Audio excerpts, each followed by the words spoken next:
আসসালামু আলাইকুম। বিবিসি আন্তর্জাতিক খবরে আপনাকে স্বাগত। শুরুতে এই সংবাদ শিরোনাম, পরে বিস্তারিত। প্রথমে ইসরায়েল, ফিলিস্তিন, হিজবুল্লাহ, হুতি বাহিনী, Ukraine, Russia, Europe, America, NATO বাহিনীর এক যুদ্ধের লেলিহান শিখা বাজছে।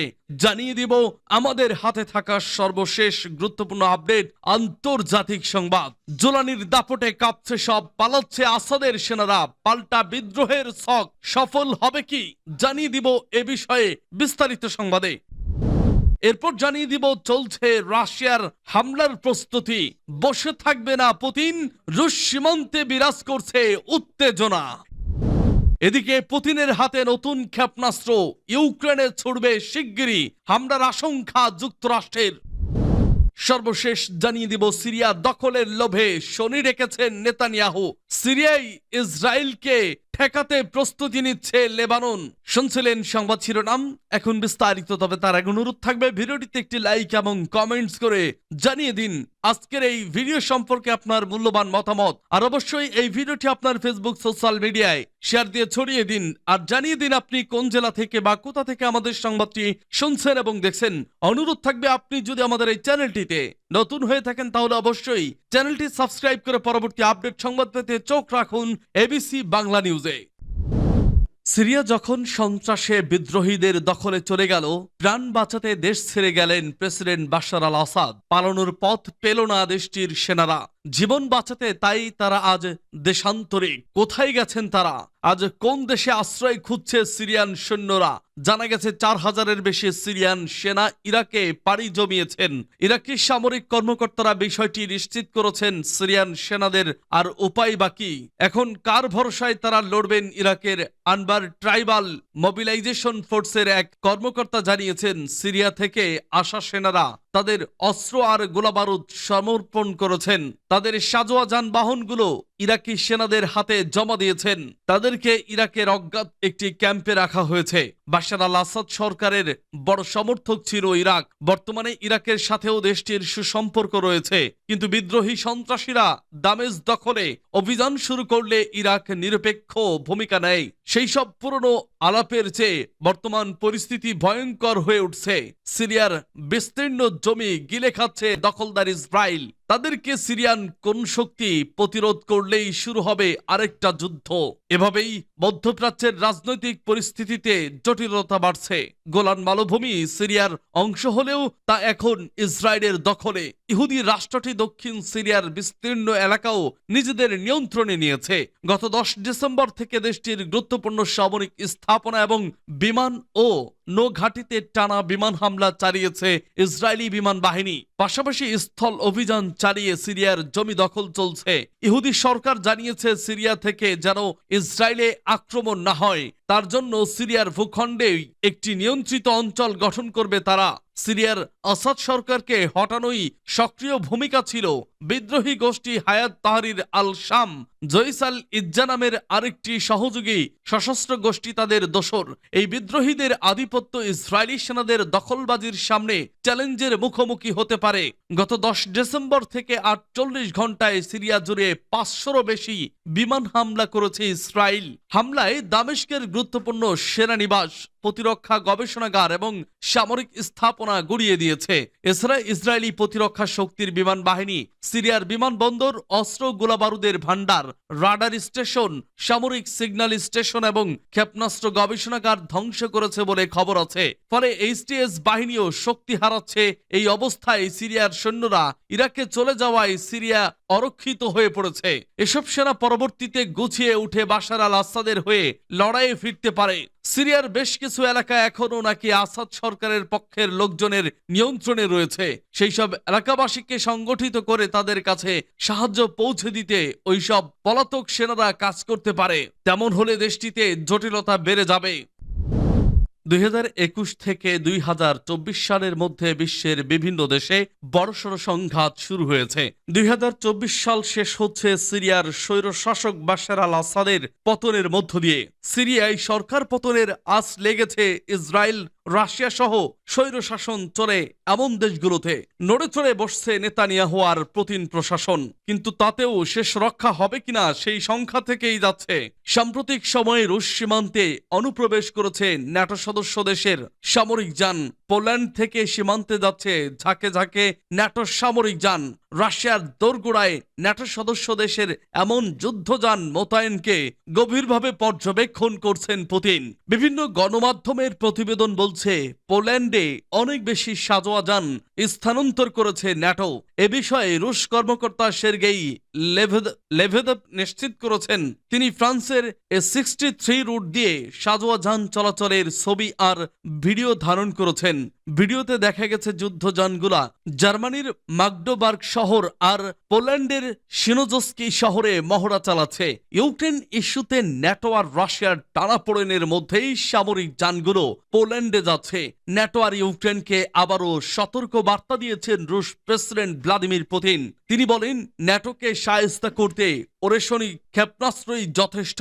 অরেশনিক ক্ষেপণাস্ত্র ব্যবস্থা মোতায়েন করা মানে পরমাণু অস্ত্র এই মিসাইলের কাছে পাত্তা পাবে না। পুতিন বলেন, পরমাণু নীতিমালা শক্তিশালী করেননি তিনি, পুরো পরিবর্তন করে দিয়েছেন। এসব কিছুই ইঙ্গিত দিচ্ছে ন্যাটো কিংবা রাশিয়ার একটা আগ্রাসী পদক্ষেপেই শুরু হয়ে যাবে তৃতীয় বিশ্বযুদ্ধ। আরো সংখ্যার বিষয়, রাশিয়ার সীমান্তের কাছে উত্তর পূর্বাঞ্চলীয় এস্তোনিয়াতে বড়সড় যুদ্ধের মহড়া শুরু করে দিয়েছে ন্যাটো। পিকনি নামের এই মহড়া চলছে 2000 সেনা নিয়ে। অংশ নিয়েছে এস্তোনিয়া, লাটভিয়া, যুক্তরাষ্ট্র, ফ্রান্স আর ব্রিটেনের সেনারা। ন্যাটো সদস্য দেশগুলোতে সেনা মোতায়েন আর হামলা প্রস্তুতি এই মহড়ার মূল লক্ষ্য। এই মহড়াগুলো বাল্টিক অঞ্চলের বিভিন্ন সময়ে চালানো ইগল প্রোগ্রামের অংশ। ইউক্রেনের সেনা অভিযানকে কেন্দ্র করে দ্বিতীয় বিশ্বযুদ্ধ আর সোভিয়েত ইউনিয়নের পতনের পর এই প্রথম এত বৈরিতা এসেছে রাশিয়ার পশ্চিমা জোটের সম্পর্কে। যুক্তরাষ্ট্র আর ইউরোপীয় ইউনিয়ন সমান ইউক্রেনকে অস্ত্র সহায়তা দিয়ে এই যুদ্ধ টিকিয়ে রেখেছে বলে অভিযোগ। রাশিয়ার ইউক্রেন ন্যাটোতে যুক্ত হলে মস্কোর নিরাপত্তা পড়ে যাবে হুমকিতে। অন্যদিকে পশ্চিমা বিশ্ব বলছে, ইউক্রেন যদি পুতিন দখল করে নেন, নিরাপত্তা সংকটে পড়ে যাবে ইউরোপ, যে কারণে কোনো পক্ষই পিছু না হটায় বলির পাঠা হচ্ছে ইউক্রেন। রাশিয়ার হাতে নতুন ক্ষেপণাস্ত্র কিয়েভের জন্য কি অপেক্ষা করছে? আশঙ্কার ঘণ্টা বাজছে। মার্কিন যুক্তরাষ্ট্রের সামরিক কর্মকর্তারা সতর্ক করেছেন, রাশিয়া যে ধরনের ক্ষেপণাস্ত্র ব্যবহার করতে যাচ্ছে তা বিশ্বযুদ্ধের ধারাই বদলে দিতে পারে। আর এটি কেবলই পরমাণু হুমকি নয়, বরং এক ভয়াবহ শক্তির প্রমাণ। পেন্টাগনের মুখপাত্র সাবরিনা সিং এক সংবাদ সম্মেলনে বলেছেন, আগামী দিনগুলোতে রাশিয়া ওরেশনিক নামক নতুন ধরনের ক্ষেপণাস্ত্র ব্যবহার করতে পারে, যা ইউক্রেনের জন্য বিপজ্জনক হতে পারে। ওরেশনিক ক্ষেপণাস্ত্রটি রাশিয়ার RS-26 রুবেস আন্তঃমহাদেশীয় ক্ষেপণাস্ত্রের একটি উন্নত সংস্করণ হলেও এটি প্রযুক্তিগতভাবে হাইপারসনিক নয়। তবে এর গতি এবং শক্তি কিছুটা হলেও হাইপারসনিক ক্ষেপণাস্ত্রের মতোই ভীতিকর। রাশিয়া ইতিমধ্যেই ইউক্রেনের শহর দিনিপ্রোতে প্রথমবারের মতো এই ক্ষেপণাস্ত্র ব্যবহার করেছে। ভিডিও ফুটেজে দেখা গেছে ক্ষেপণাস্ত্রটি আঘাত আনার পর বিশাল আগুনের কুণ্ডলী তৈরি হয়। এটির গতি ম্যাক 10, অর্থাৎ এটি ধ্বংসাত্মক প্রভাব ফেলতে পারে। রাশিয়ার প্রেসিডেন্ট পুতিন এই অস্ত্রের প্রশংসা করে বলেছেন, এটি পশ্চিমা দেশগুলোর জন্য এক বড় হুমকি, বিশেষ করে ন্যাটো দেশগুলোর বিরুদ্ধে। কিন্তু হুঁশিয়ারি এখানেই শেষ নয়। পুতিন দাবি করেছেন, এই ক্ষেপণাস্ত্রের শক্তি পরমাণু অস্ত্রের সমান হতে পারে। যদি রাশিয়ার কোনো প্রতিরক্ষা ব্যবস্থা ক্ষতিগ্রস্ত হয়, তবে তার দেশের সামরিক স্থাপনায় হামলা করার অধিকার থাকবে। এর মাধ্যমে তিনি আন্তর্জাতিক সম্প্রদায়ের প্রতি এক কঠোর বার্তা দিয়েছেন। এছাড়া রাশিয়া বেলারুশে এই ক্ষেপণাস্ত্র ব্যবস্থা স্থাপন করার পরিকল্পনা করেছে, যা আরো বিপজ্জনক পরিস্থিতি তৈরি করবে। ওরেশনিক ক্ষেপণাস্ত্র সম্পর্কে মার্কিন কর্মকর্তাদের উদ্বেগের বিষয় হলো, এটি যুদ্ধের পরিস্থিতি একেবারে বদলে দিতে পারে। যদিও পেন্টাগন মনে করে এই ক্ষেপণাস্ত্র গেম চেঞ্জার নয়, কিন্তু তাতে ইউক্রেনের জন্য বিপদ বাড়বে। রাশিয়া জানিয়ে দিয়েছে তারা আরো হামলা চালানোর জন্য প্রস্তুত, আর মার্কিন কর্মকর্তারা কেবল বলেছেন তারা সতর্ক থাকবে। ইউক্রেনের ওপর হামলার পরিকল্পনা নিয়ে রাশিয়া আরো আক্রমণাত্মক হতে পারে বলে ধারণা করা হচ্ছে। কিছুদিন আগে ইউক্রেনের সঙ্গে যুক্তরাষ্ট্র আরো $100 কোটি সামরিক সহায়তার ঘোষণা দেয়, যার মধ্যে আকাশ প্রতিরক্ষা, গোলাবারুদ অন্তর্ভুক্ত। তবে এই সাহায্য কি রাশিয়ার ক্ষেপণাস্ত্রের শক্তির কাছে যথেষ্ট হবে? এই উদ্বেগের মূল কারণ হলো পুতিনের নতুন পরমাণু নীতি, যেখানে তিনি উল্লেখ করেছেন যদি কোনো দেশ রাশিয়ার বিরুদ্ধে আক্রমণ চালায় তবে তাদের পরমাণু অস্ত্র ব্যবহারের অধিকার থাকবে। এমন পরিস্থিতিতে প্রশ্ন উঠছে, রাশিয়া কি সত্যি পরমাণু অস্ত্র ব্যবহারের পথে এগোচ্ছে? লেবাননে সশস্ত্র গোষ্ঠী হিজবুল্লাহ আর ইসরায়েলের যুদ্ধবিরতি কার্যকরের পরপরই সিরিয়ায় সরকার বিরোধীদের কাকতালীয় অভিযান। এরপর 24 বছর ধরে স্বৈরশাসন চালানো বাশার আল আসাদের নাটকীয় পতন। এতদিন ইসরায়েলের মনোযোগ ছিল সিরিয়ার দক্ষিণ পশ্চিমাঞ্চলীয় পাথুরে গোলান মালভূমিতে। এই মালভূমির 70% দখল করে বসে আছে ইসরায়েল।